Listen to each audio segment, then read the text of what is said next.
kesenggol buatan. Bismillahirrahmanirrahim. Assalamualaikum warahmatullahi wabarakatuh.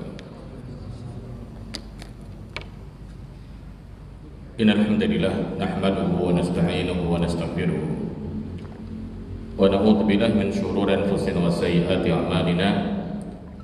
May yahdihillahu fala mudilla lahu wa may yudlil fala hadiya lahu. Wa asyhadu an la ilaha illallah wahdahu la syarika lahu wa asyhadu anna Muhammadan 'abduhu wa rasuluhu alladzi la nabiyya ba'dahu. Fa ibadallahi sinasi wa iyyakum bittaqwa fazal muttaqun. Qala Allahu jalla wa ala fi kitabil aziz ya ayyuhalladzina amanu taqullaha haqqa tuqatih wa la tamutunna illa wa antum muslimun. Ya ayuhan nasu taqu rabbakum alladzi khalaqakum min nafsin wahidah wa khalaqa minha zawjaha wa batha minhuma rijalan katsiran wa nisaa'a wattaqullaha alladzi tasaaluna bihi wal arham innallaha kana 'alaikum raqiba. Ya ayyuhalladzina amanu taqullaha wa qulu qawlan sadida yuslih lakum a'malakum wa yaghfir lakum dhunubakum wa may yuti'illah wa rasulahu faqad faza fawzan 'aziman. Ba'd fa asdaqal hadithi kitabullah wa khairal hadi Muhammadin sallallahu alaihi wa ala alihi wa sallam wa syarrul umuri muhdatsatuha wa kullu muhdatsatin bid'ah wa kullu bid'atin dhalalah wa kullu dhalalatin finnar. Jamaah sedang salat Isya, salat pagi salat Isya yang Allah keseluruhannya. Tanpa terasa hampir 2 bulan kita tidak jumpa melanjutkan kajian Kitabul Kabair tulisan Imam Az-Zahabi, yang pada pertemuan terakhir kita bahas tentang masalah Al-Kabiratul Sadisatu, tentang dosa besar yang ke-6 di halaman 25. Betul apa Ibu? Yang bawa bukunya? Betul, halaman 25. Dalam poin ini Imam Az-Zahabi menukilkan tentang masalah dosa besar urutan yang ke-6, yang merupakan di antara perkara yang terkadang kita kurang bisa memperhatikan akan keutamaannya. Termasuk pula di antara kita mungkin yang merasa telah paham ilmu agama, telah paham mengaji di mana-mana, ternyata untuk masalah poin yang dosa ke-6 tersebut malah tanpa ia sadar ia lakukan dengan sengaja, yaitu dosa terkait masalah uququl walidain, tentang masalah dosa besar yaitu durhaka kepada kedua orang tua. Ma huwal uquq? Apa itu artinya durhaka? Di sini ada beberapa pendapat, di antara mereka menyatakan, para ulama menyatakan bahwa makna uququl walidaini wa kullu fi'lin aw qaulin, setiap perbuatan ataupun pernyataan atau perkataan yata'adda bihil walidaini min walidihima, yang dimana orang tua tersebut gara-gara ucapan maupun tindakan dari anandanya, orang tuanya kemudian terganggu atau merasa nggak nyaman atau merasa kurang, ibaratnya kurang ada yang namanya kenyamanan hidup di sana. Mungkin di antara kita, ngapunten Pak, berat dalam masalah muamalah ini, mengingat muka kemungkinan semakin tua usia orang tua kita, semakin banyak sikap yang kita lihat sangat kurang wajar dan bahkan kurang adil terhadap anandanya. Terlebih para orang tua yang punya ananda lebih dari satu, anak pertama, anak kedua, anak ketiga, hingga anak yang kesekian. Tidak semua orang tua bisa bersikap yang sama terhadap anak-anak yang ia miliki. Termasuk saya, iya. Terkadang ketika orang tua tidak bisa bersikap yang nyaman kepada semua anandanya, maka buka kemungkinan antar ananda ada rasa dalam hatinya. Ayah kok begini, ibu kok begitu. Ayah kok gak adil, ibu kok milih sana, ibu kok bela sana. Sambil contoh misalnya, kita semua orang tua Pak Ibu ya. Sambil contoh ya, ibunda kita masak masakan yang kita suka, Sambil contoh misalnya sop ayam. Kita tanya sama mak kita, mak masak apa sop ayam? Iwaknya apa? Lauknya apa? Beliau menyatakan begetel mas, ono begetel, kerupuknya tak goreng no blinjo. Enak gak bapak ibu? Match mutan kira-kira. Iwak sop, sayur sop, begetel tahu tempe, sama blinjo sama sambal kecap. Match mutan kira-kira. Kita ngomong sama mak kita, mak, aku begetele siji ta loro, siji nak, siji edeng ben cukup sampai tinggu isu-isu. Dalam arti buka kemungkinan di antara para ibu dan masak tersebut untuk makan siang, makan malam, makan pagi sarapan. Dihitung untuk getelnya. Berapa anggota keluarganya? Misalnya contoh, bapak, ibu, anak 3, berarti kan 5 orang. Ibu mikir, nek anak 5 keluarganya semuanya 5. Kalau 3 kali makan berarti 5 kali 3, bikin begetel cuma 15 dok. Ibu ngomong kemudian, nak begeteli siji edeng ben cukup tinggu liyane, ben cukup tinggu sesuk ambil sarapan. Deal kita. Belinjone mak, belinjone jopok minimal 3 lah, maksimal 5 apa namanya pak?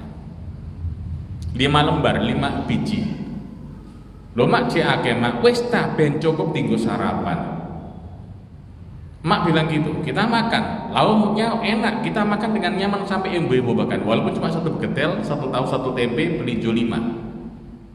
Subhanallah, saat makan malam, bakal yang namanya black, yang namanya belinjo. Lo mak, belinjone kok entek? Lo iya, sapa sing mangan belinjo sakmono akene? Mas ngaku kemudian, aku mak sing mangan rombo gado. Iya enak. Saya mikir sama mak saya, aku mangan lebih saka 5 kok gak ale mas, kok sampai oleh saya kok sablek. Gak marah lagi mak.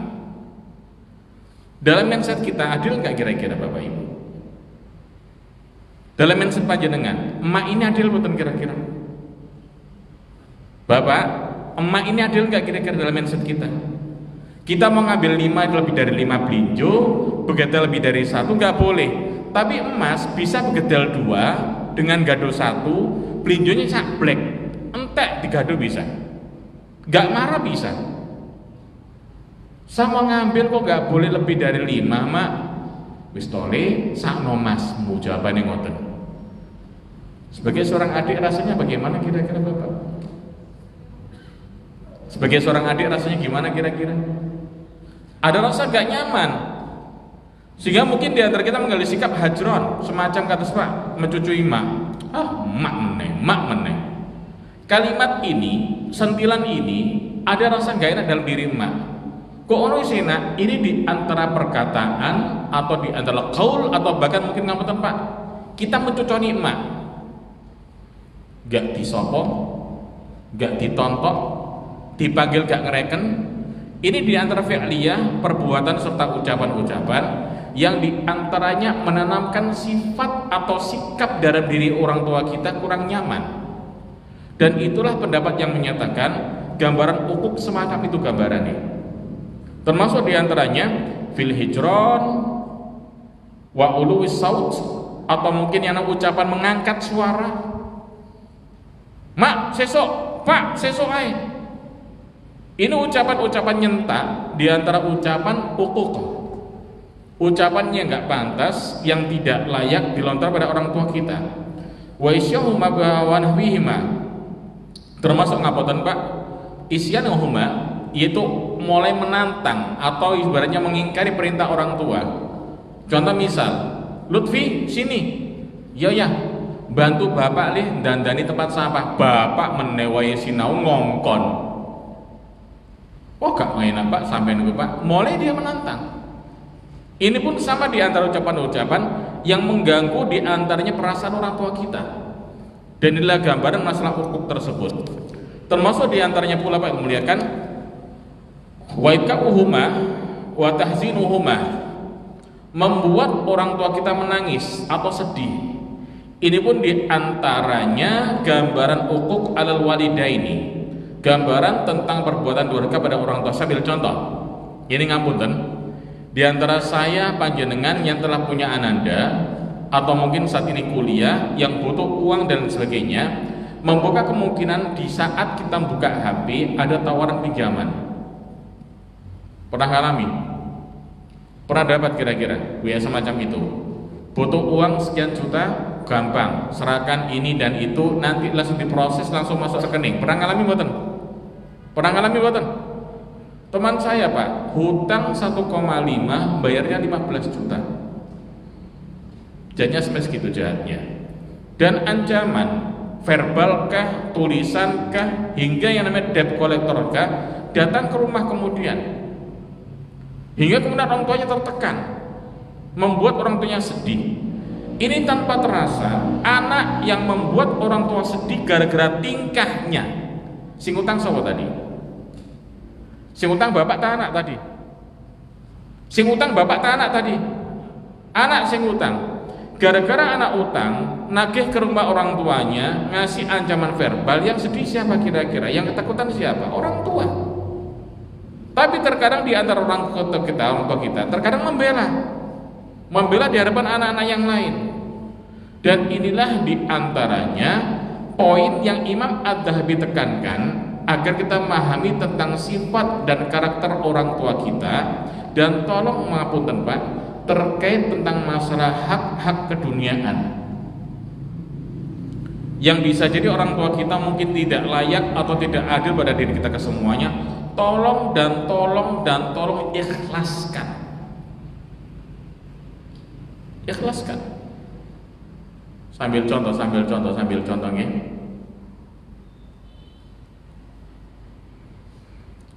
Saya punya anak dua. Yang pertama Lutfi, yang kedua Yahya. Ada Yahya di sini. Ada Yahya di sini. Mana? Ada Lutfi, ada Yahya misalnya. Lutfi, saya melihat anaknya cerdas.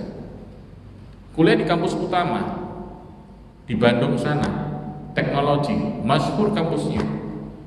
Sekolahnya Pak Soekarno dulu, rahimahullah taala. Saya punya anak Lutfi, bangga. Kenapa bangga? Cerdas, pinter, masuk perguruan tinggi yang favorit, orang kenal semuanya. Pak, putrane Mbak Jeng pun dinten ngene mriku Bandung, kuliah di sana teknologi. Loh, iso mampu Pak, pinteran, oh bangga saya kemudian. Dan ini anak Lutfi tersebut saya angkat ke atas langit kemudian, tak angkat, tak puji di mana-mana. Saya punya anak Lutfi lo Mas, nangone Bandung kuliah nang kono. Tanpa nyebut nama Yahya sama sekali. Loh, kan anak sampean loro Pak Yahya. Yahya iku apa Mas? Iso mak tura turu ngising tulen, tura turu ngising tulen. Bulet nang kono tok. Subhanallah, Yahya keterima kemudian di Madinah. Universitas Thayyibah misalnya gitu. Thayyibah University. Gak ada rasa bangga. Di lain sisi Lutfi bayar tiap 6 bulan sekali, saya bayar UKT-nya dia. Yahya masuk At-Thayyibah beasiswa, gak ada rasa bangga tadi saya. Karena apa? Orang gak tahu At-Thayyibah itu apa. Anak peloro dari luar negeri Pak. Iya, nang kono nang Arab kono lapo. Mbok sekolah botolin gak paham. Kalau sampai ngono harus ucapan ini. Misal ucapan ini didengar oleh Yahya, mangkel gak kira-kira? Mangkel gak kira-kira? Satu hal, Yahya wajib kuat. Yahya wajib kuat. Ingat Pak, Ibu, pujaan atau pujian setinggi apapun dari manusia gak akan membawa manfaat. Gak ada manfaat. Kalau kita mengejar pujian manusia, sampai kapanpun Pak, itu bukan tujuan hidup kita di dunia. Oke lah bapak kita memuji Lutfi, gak muji saya, biarkan sudah. Ya mungkin nafsu kita semacam ini. Subhanallah Pak, rata-rata orang tua melihat anak-anaknya tersebut bukan dari nilai value masalah diniyah atau agamanya. Lutfi di mana? Di sana, di Bandung, kuliah sana. Sholat 5 waktu, terkadang sholat, terkadang kumat, terkadang waras, terkadang edan, terkadang ngentekno duit, terkadang dia ngentekno duit terus, gak tau nggak duit, nggak ngentekno duit terus. Yahya mandiri, Nggak pernah saya sebut nama Yahya di mana-mana. Termasuk dalam doa saya terkadang. Orang tua semacam ini banyak di masyarakat kita. Melihat anak dari kemampuannya masalah teknologi, masalah otak atau nalar. Yang kedua, masalah nanti finansial. Kalau anak yang kaya dibanggakan kemana-mana, walaupun bikin salah fatal sekali akan dibela mati-matian. Kalau anak yang nggak bisa apa-apa, nggak pernah ia sebutkan atau dia banggakan sama, tapi itulah di antara nilai orang tua kita ke semuanya, dan itu wajar. Wallahi wajar. Bapak pernah merasakan saat sebelum wafat bapak panjenengan matur ngeten. Dia punya anak 4 misalnya, Lutfi, Yahya, Muhammad, Ahmad. Lutfi, Yahya, Muhammad, Ahmad. Sebelum wafat bapak matur, Lut, awakmu kan paling gede le, omah iki PN, tapi adikmu rambutan. Perhatikan Pak, omah iki PN, omah gede PN, tapi adikmu rambutan. Omah duwe sapa? Omah dikekno sapa? Lutfi. Perhatikan, Yahya, Muhammad, Ahmad oleh nggak kira-kira? Gak oleh. Adil nggak kira-kira? Adil nggak kira-kira? Tapi ada orang tua semacam ini. Dan tolong bagi Ananda Yahya, Muhammad maupun Ahmad misalnya sebagai anak kedua, ketiga, keempat, ikhlasan udah. Kalau mah gak apa-apa. Pokok gak oleh bagian yang neraka. Gak oleh mana donya gak masalah. Pokoknya lewat mana ngene surga, selesai urusan. Itulah di antara poin pembahasan kita kemarin dalam surat Al-Isra. Sebagai mukadimah ayat kemarin, Allah menyatakan di ayat 23, wa qadara rabbuka alla ta'budu illa iyyah. Tolong Rabb kalian mewajibkan bagi kalian semuanya untuk masalah ibadah, tolong hanya sembahlah Allah semata tanpa sekali-kali memalingkan pada selain Allah Subhanahu wa taala ibadah tersebut. Yang kedua menyatakan wabil walidayni ihsana, tolong untuk ihsan pada orang tua. Dinamakan ihsan adalah kemampuan seorang hamba menempatkan dirinya sebagaimana ia suka ketika orang lain muamalah dengan dirinya dengan sebaik-baik muamalah. Itu namanya ihsan. Contoh misal, kita senang kalau kita lewat banyak orang nyapa. Pak Garot monggo dherekaken nggih, monggo. Pak Garot tun sewu nggih, monggo. Ada orang ngajeni senang. Orang tua pun sama. Diajeni anak senangnya luar biasa. Diperhatikan anak luar biasa. Sambil contoh misalnya, nggih. Tetangga sebelah itu mau mantu. Sebelum mantu datangi Pak Gadot duluan. Pak Gadot, benjang minggu ngajeng dalam nyun izin nyetop dalan menika kali masang terp ngajeng, monggo dipasang mawon. Nggih ngapunten, mangke nun sewu Pak Gadot, jenengan ingkang perwakilan saking keluarga laki-laki saya yang anak saya nikah besok, tolong jalan derek kula Pak benjang sebagai perwakilan mukadimah sambutan. Diangkat Pak Gadot tersebut, rasa senang diajeni orang. Namanya orang umum, orang awam. Sama orang tua kita Pak, nek sampean ajeni wong tua, walaupun dia banyak melakukan salah kepada kita ke semuanya, besar rasa bangga pada anaknya dia itu Pak. Di antara kita mungkin ngapunten Pak terkadang marah gara-gara orang tua kita nggak perhatian sama kita. Ngaji nang dini Pak, Ustadz kono teko nang kajian, Ustadz kene teko nang kono apa akidah, nang kene apa akidah, nang kono manhaj kuat kokoh, tapi sama orang tua kurang ajar, sama orang tua gak karu-karuan adabnya. Orang tua sakit gak mau nunggoni, bahkan saat mati pun enggan ramut ngedusi lo gak gelem. Saya mau tanya Pak, adakah Ahlus Sunnah akidahnya mantap, manhaj kokoh, tapi kurang ajar pada orang tuanya? Saya mau tanya dulu, ada gak kira-kira? Ahlus Sunnah mengaku dirinya Ahlus Sunnah wal Jamaah. Saya akidah ashabus salaf, akidah salah, akidah salafiyah. Dengan bangga yang menyatakan aku akidah Ahlus Sunnah, tapi kurang ajar sama orang tuanya serta kerabatnya bahkan.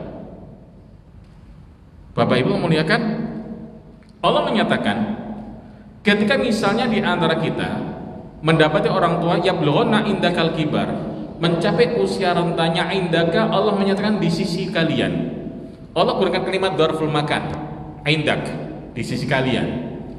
Secara ayat ini banyak para ulama menyatakan takdir ayat tersebut ada gambaran tentang seorang ananda tidak boleh jauh dari orang tua.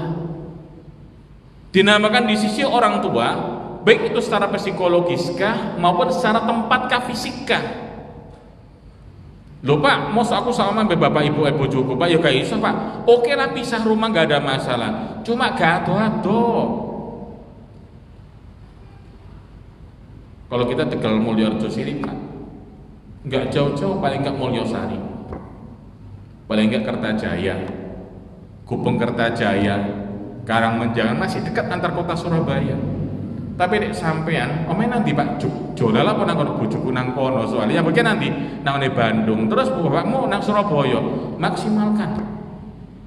Maksimalkan dekat dengan orang tua rumah kita, atau minimal tempat yang mudah dijangkau sekalian pada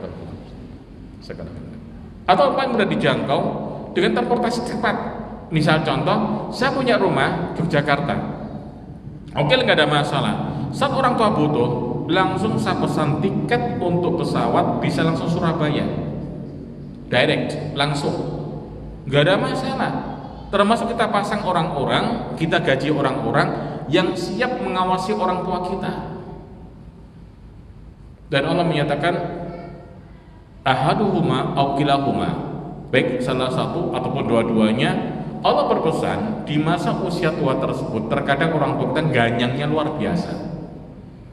Sampai Pak ngeramut orang tua tahu, saya yakin. Tapi terkadang orang tua kita Pak, sampai sing pegel ngeramut, sing pegel ngeresi ngengei, pegel ngedusi bapak ibu panjenengan, tapi sing dibanggakan sapa adik sampean misalnya, aku dirambut ambek anakku sing cili, mangkel nggak sampean kira-kira? Sing ngedusi sampean bendinone, nyewoki ya sampean pisan, sing dulang ya sampean. Bapak tekone mbek tamune, diramet mbek sapa? Anakku yang cilik sing rambut, anak yang cilik lu turah-turung golek ngono tok. Mangkel enggak sampean kira-kira? Buang jauh-jauh. Ngapunten Pak, orang semakin tua sering konslet biasanya itu Pak.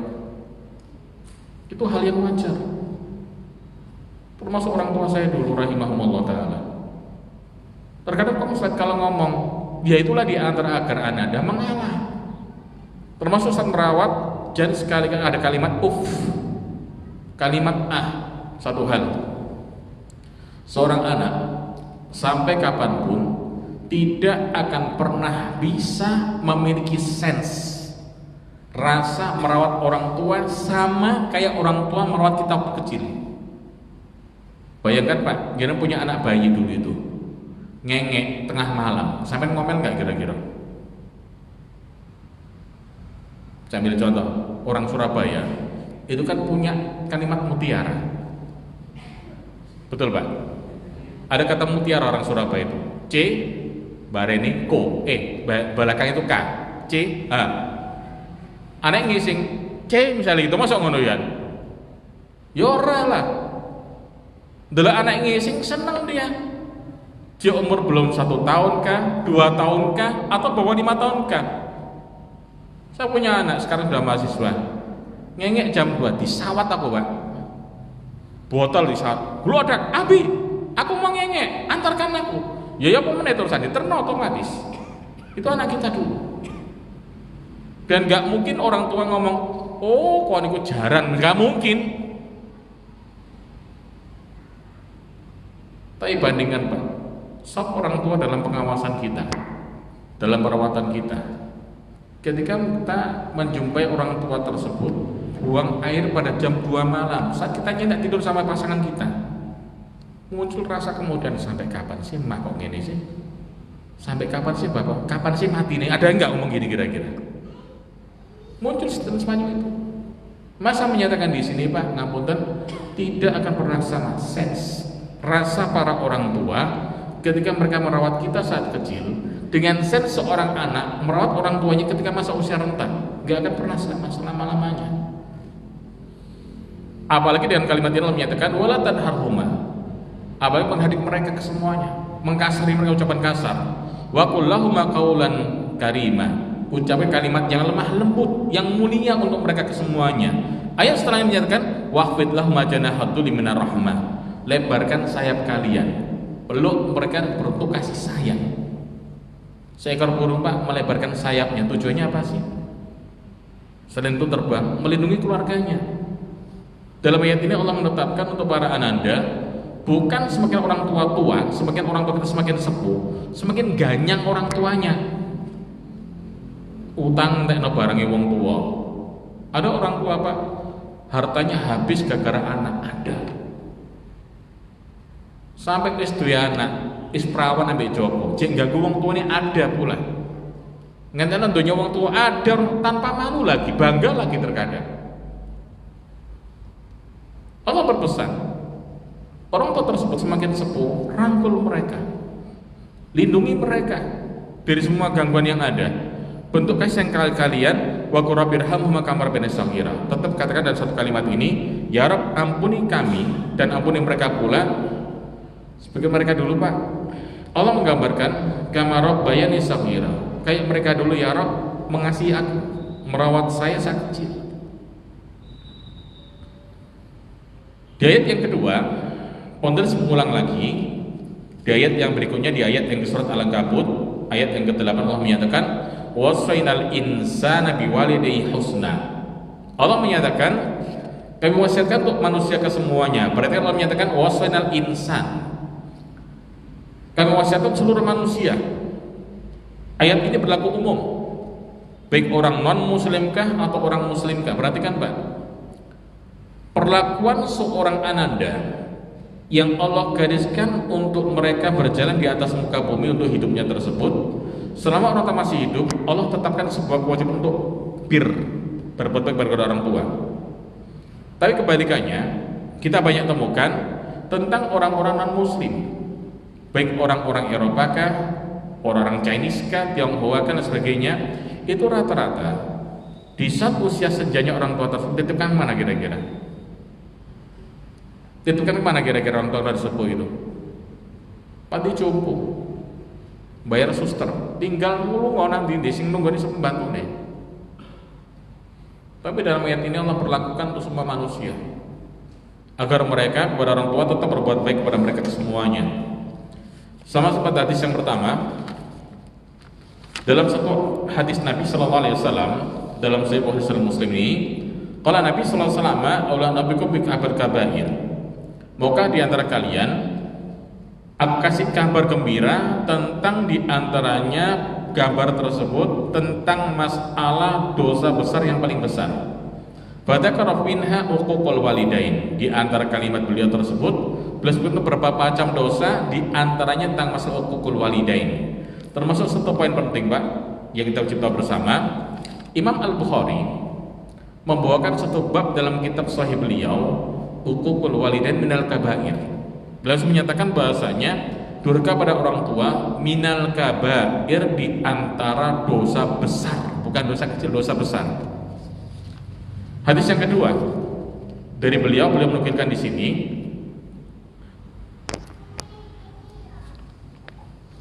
dikeluarkan oleh Imam At-Tirmidzi dengan sanad yang sahih, di mana beliau pada satu kalimat ini, ridallah fi ridal walid. Dalam hadis lain beliau menyatakan ridallah fi ridal walidain. Beliau menyatakan bahwasanya ridhonya Allah akan menyertai senantiasa bersama ridhonya ayahanda kalian, ridhonya ibunya kalian, tanpa terkecuali.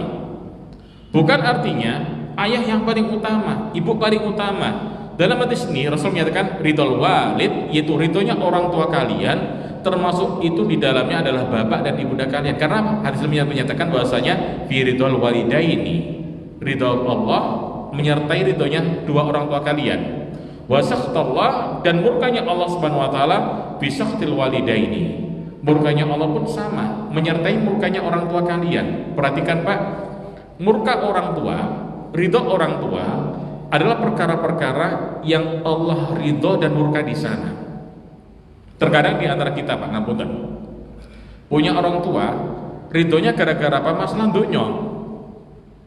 Nang dina, nang kene, duitmu akeh, nek budal gak apa-apa. Walaupun maksiat budal gak apa-apa, duit-duitmu dhewe. Ridho dia karena apa? Masalah uang. Tapi Allah gak suka.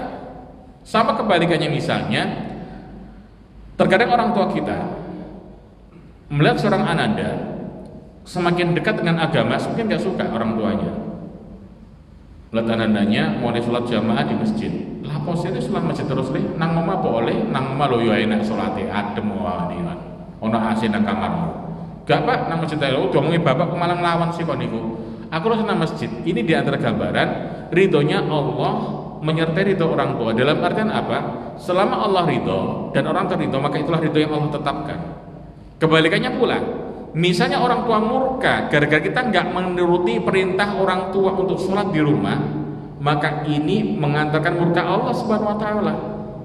Apabila kita tidak melaksanakan yang Allah perintahkan, cenderung ikuti apa kata orang tua. Apakah kemudian orang tua kita misalnya marah, Allah akan marah? Tidak. Sambil contoh misalnya, jangan nikah punya pilihan wanita solehah, hafal Quran, menjaga pandangan, menjaga pergaulan, menjaga penampilan pakaian tertutup, pakai jilbab. Orang tuh punya calon, anaknya koncone, menor-menor, pating pecorot pakaiannya. Apa pating pecorot itu dalam bahasa kita tuh, Pak? Pirsa lemper sampean, Pak. Pirsa lemper sih? Lemper kan diikat ketat, kayak lepet kan nih. Pating pecorot. Iku lho ayu le seksi, semok misalnya gitu. Ditontok wong akeh, Pak. Kon iki diomongi bapak kok malah ngelawan. Sambil contoh misalnya, membuat orang tua kita murka, tapi Allah nggak ridho. Karena apa? Dianjurkan dalam agama, seorang laki-laki mencari pasangan terbaik untuk memilihkan di antara calon-calon ibunda terbaik yang nantinya melahirkan anak-anak terbaik dari dia. Bukan calon yang amburadul, wong kabeh nontok, wong kabeh ngrasakno, melok demok, melok macam-macam. Ini gambaran yang mungkin di antara kita kurang bisa memahami kalimat ini. Ridha Allah tersebut beriringan dengan ridha orang tua selama Allah ridha. Kebalikannya pula, murkanya Allah Azza wa Jalla seiringan dengan murka orang tua ketika Allah murka di sana. Sama pada hadis yang berikutnya, sebuah riwayat dalam Sunan At-Tirmidzi pula. Hadis ini sebetulnya ucapan seorang sahabat bernama Abu Darda. Sampai hadis ini banyak para ulama menyatakan hadisnya mauquf, berarti pada Abu Darda, tidak marfu kepada Rasulullah SAW. Dikisahkan di sini, al-walidu awsatu abwabil jannah. Orang tua kalian, entah bapak kalian atau ibunda kalian, adalah di antara wasilah pertengahan pintu menggapai surganya Allah Subhanahu wa taala. Fa in syi'ta fahfa, nek jenengan kersa jogon pintu di surga tadi, ojo mbok culno. Atau kebalikannya, wa in syi'ta fadhayya, nek sampean gelem gak oleh pintu di surga wis tinggal kabeh. Hadis ini Pak Ilmu muliakan, ada kisah di sini sebelum urutnya, yaitu bahwasanya ada seorang ulama bernama Atha ibn Sa'ib rahimahullah taala menyatakan bahwasanya sami'tu Abu Abdurrahman As-Sulami yuhadits. Sempat saya mendengar Abu Abdurrahman As-Sulami menyatakan satu kisah ini, ana rajulan amarat ummuhu aw abuhu aw kilahuma an yutalliqa imra'atahu.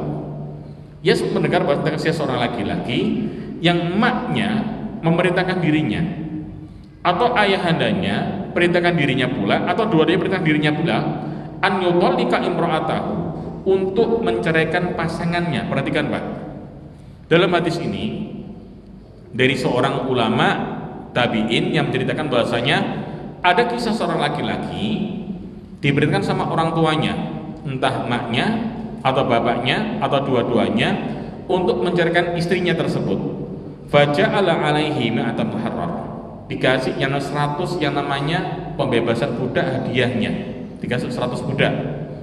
Fata Abu Darda, mendatangkan budak kemudian dia. Ternyata subhanallah, wa idza huwa yusolli duha fayutilluha. Ia temukan Abu Darda salat duha panjang salatnya, diperpanjang salatnya. Hingga kemudian wa sholama baina dhuhr wal asr, hingga salat antara zuhur dan asarnya. Fasa'al ia sempat tanya pada Abu Darda tentang kisah ini. Faqala Abu Darda kemudian menjawab satu kalimat ini.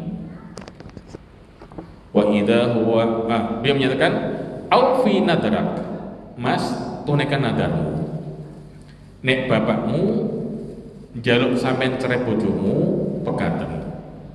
Sama dalam ini pula, nek mamamu jaluk pegat bojomu pekaten. Wa birru walidaik, dan tolong sampean tunaikan hak orang tua tadi. Nek memang bapak ibu gak seret ambil pasangan panjenengan, udah bisa saja. Ini selama pasangan kita dalam tataran syariat sangat tidak layak dipertahan.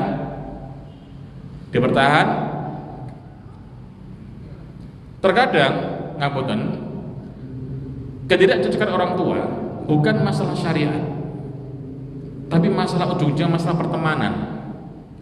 Kon kawin ambek wong iki wis tak arana nang ngene anake kancaku gak gelem. Anakmu lu gak gelem nyopo aku, anakmu lu gak gelem nurut aku. Ngapunten, Pak.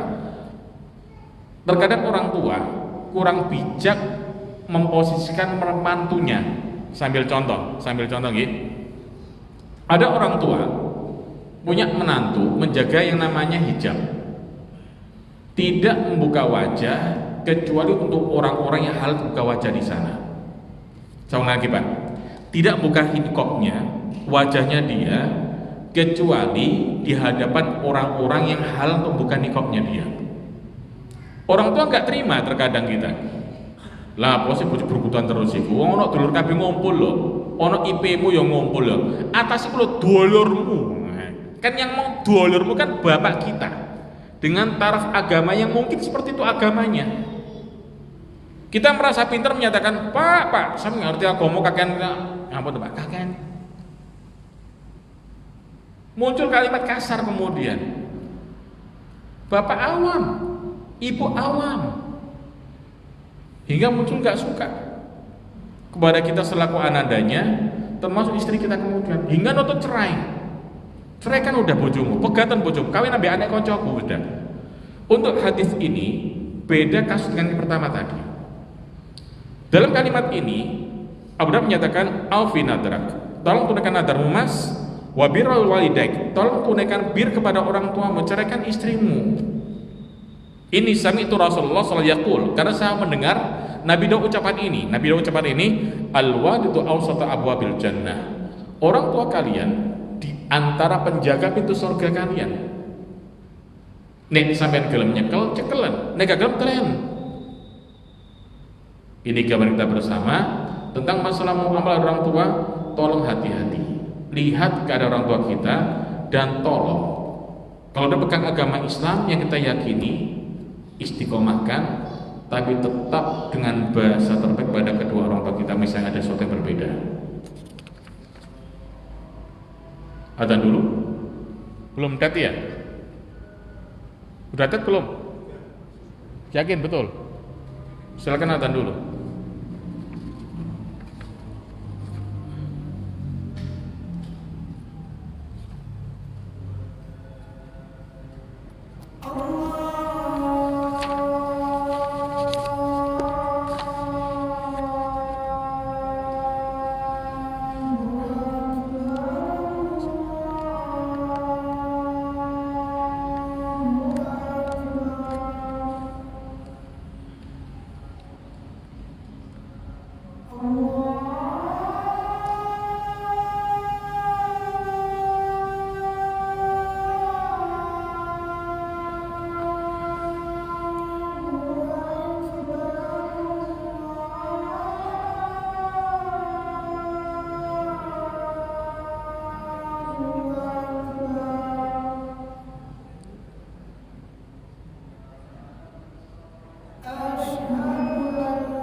Innal hamdalillah wassalatu wassalamu ala Rasulillah wa ala alihi wa sahbihi wa ala ma ba'd fa nasabul hadits kitabullah wa khulud Muhammadin sallallahu alaihi wa ala alihi wasallam syarrul umuri muhdatsatuha wa kullu muhdatsatin bid'ah wa kullu bid'atin dhalalah wa kullu dhalalatin finnar.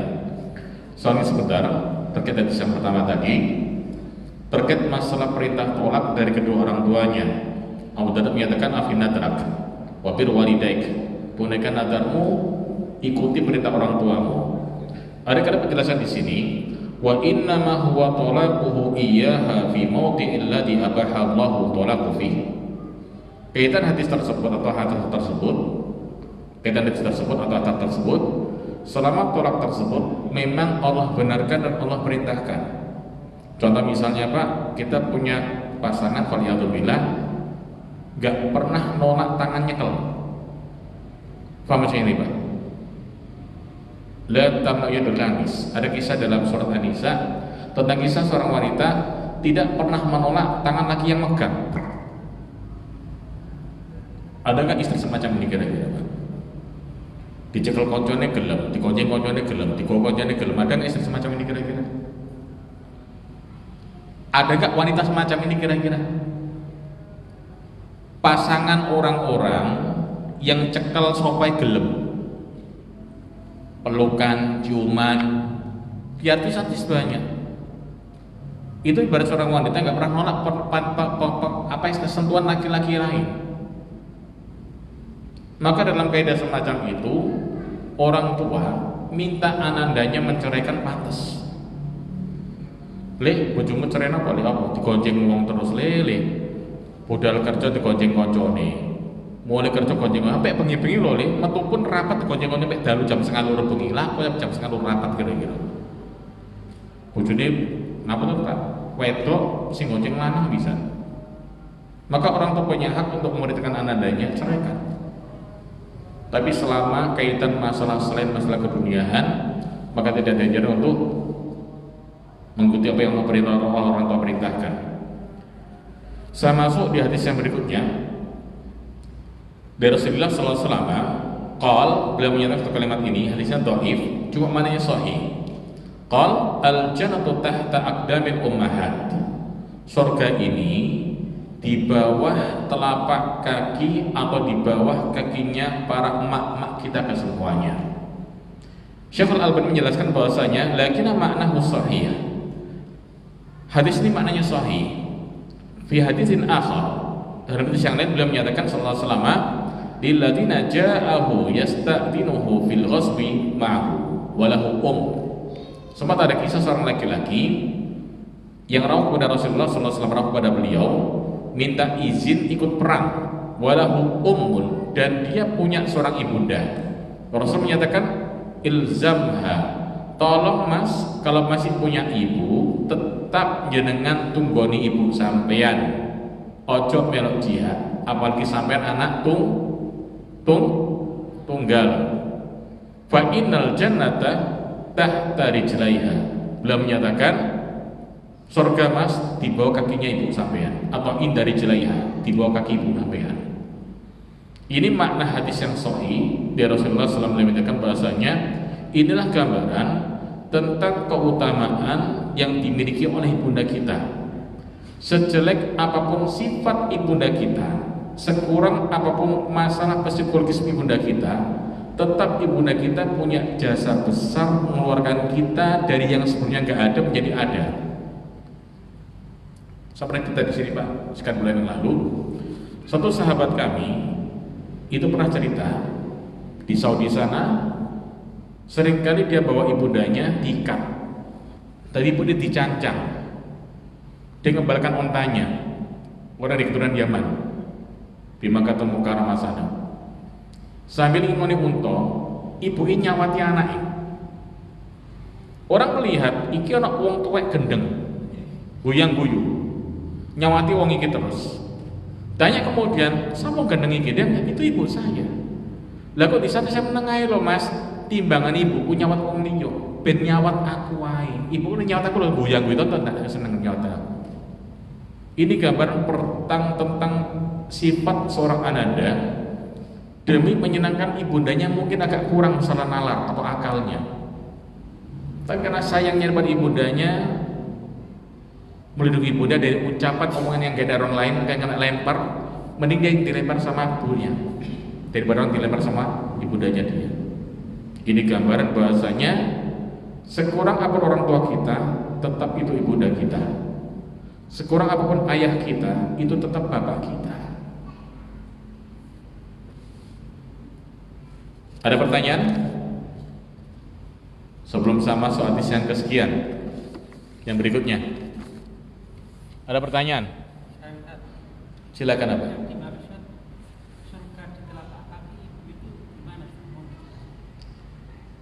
Dimaknakan atau dikatakan fa innal jannata inda rijlaiha, surga ada berasal dari bawah ibunda kalian.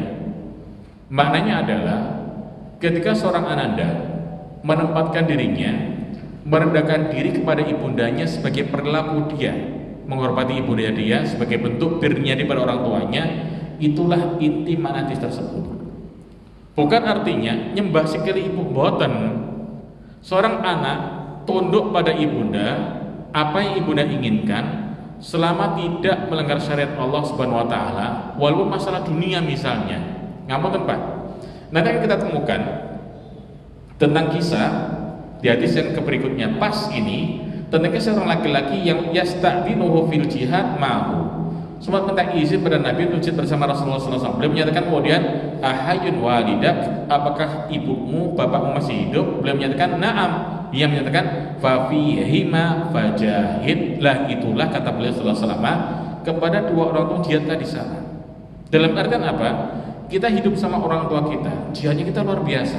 Nabi ibaratkan jihad sama orang tua kita, sama ibunda kita, sama ayahanda kita itu jihad.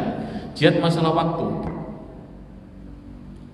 Bapak, saat kita masih kecil, kalau kita ada keperluan, sakitkah, ingin sesuatukah, semaksimal mungkin bapak, emak mencarikan waktu untuk kita bersama. Betul apa? Betul apa ya? Kalau kita ada suatu hajat masa kecil kita, bapak, ibu menyiapkan waktu untuk khusus kita di sana. Kebalikannya, misal kita marah orang tua kita, orang tua punya hajat, apakah para anak siap menyiapkan waktu khusus untuk orang tua kita? Atau mencarikan sela-sela waktu? Biasanya anak cari sela-sela waktu di sana. Ini bedanya. Yang kedua, jihad dalam masalah perasaan tadi. Orang tua kita semakin tua, semakin heng terkadang. Anakku kata nyangoni aku, anakku kata kayak aku duit, anakku kan nukok aku mobil meneh. Pikiran donya wong tua itu wajar pak, orang tua awam itu. Jadinya anak di sana, bapak gak kayak duit, cuma aku seneng bapak kan seneng kikil, atau no kikil kan berminggu, sing keloro. Bapak senang bebek kan? Bebek tiap hari kan? Yo tapi aku malam lindung kan bapak jaraknya bebek. Sing ketiga, Pak. Jihad kaitan masalah perasaan sudah, harta termasuk apa tuh Pak? Masalah waktu. Sampai nyebut gawe diteleponi bapak sampai. Telepon emak sampai. Masa nyatakan tadi, orang tua zaman dahulu kala menyiapkan waktu untuk kita. Apakah anak siap jihad? Menyiapkan waktu untuk orang tuanya. Itulah mana kalimat fa innal jannata tahta aqdamiha atau tahta inda qarjalaiha.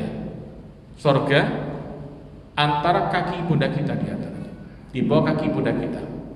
Selama anak siap merendahkan diri di sana, siap merendahkan dirinya di bawahnya orang tua, bukan ngangkat pada orang tuanya. Seperti itu mungkin Allah. Wallahu taala alam. Seperti itu saya katakan. Selain itu Bapak Ibu, kurang berapa menit untuk ikomatnya? Kurang berapa menit ikomatnya? Ikomat kurang berapa menit Bapak? Gak ketok? Masih 5 menit? 3 menit. Ada pertanyaan? Cukup saya kira. Semoga bermanfaat dari Allah Subhanahu wa taala.